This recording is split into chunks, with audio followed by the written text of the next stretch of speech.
ताज्या बातम्यांसाठी महान करेला सबस्क्राइब करा आणि बेल आयकॉनला क्लिक करा। कर्नाटक सीमा भागात भ्रमंती करणाऱ्या टस्कर हत्तीचे कालकुंद्रीत दर्शन, वन विभागाची शोध मोहीम तेऊरवाडी जंगलात गेल्याची शक्यता। 25 फेब्रुवारीपासून चंदगड तालुक्याच्या पूर्व भागासह कर्नाटक सीमा भागात भ्रमंती करणारा टस्कर हत्ती आज पहाटे 4 वाजता थेट कालकुंद्री गावात शिरला। 25 फेब्रुवारी रोजी हाच हत्ती प्रथम कालकुंद्री येथेच ग्रामस्थांना दिसला होता।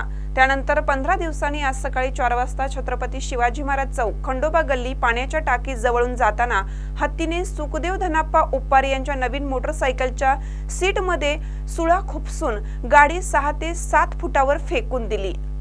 दरम्यान पुढे जाताना जवळच लावलेल्या राजाराम तुकाराम पाटील यांच्या ट्रॅक्टर ट्रॉलीकडे आपला मोर्चा वळवला।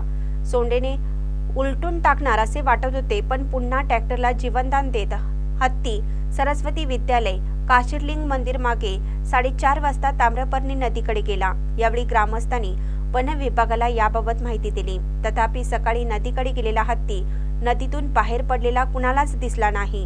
बहुधा तो ताम्रपर्णी नदी पात्रातून दुणांगेच्या दिशेने गेला। स्वामीकार रणजित देसाई यांच्या वारी शेत ते कल्लापना भोगन यांच्या खडी मशीन जवळून गेल्याचा माग वन कर्मचाऱ्यांना लागला। हा हत्ती पुढे तेऊरवाडी जंगलात गेला असल्याची शक्यता वन विभागाने व्यक्त केली। आज सकाळपासूनच हत्ती हाकार पथक तसेच वन विभागाचे अधिकारी व कर्मचारी कालकुंद्री हद्दीतील तांबाळ परिसरात दाखल झाले होते, पण या शिवारातील 1 किलोमीटर परिसरातील सर्व ऊस तुटल्यामुळे हत्तीला लपण्यासाठी कुठेच जागा नाही। त्यामुळे तो हत्ती पात्रातून पुढे गेला असावा। शेवटी दुपारी 3 नंतर वन कर्मचारी तेऊरवाडी गावाजवळ मोहीम थांबून घरी परतले।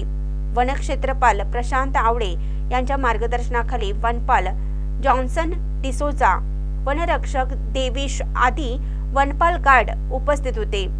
महानकरी न्यूजसाठी प्रकाश ऐनापुरे, चंदगड।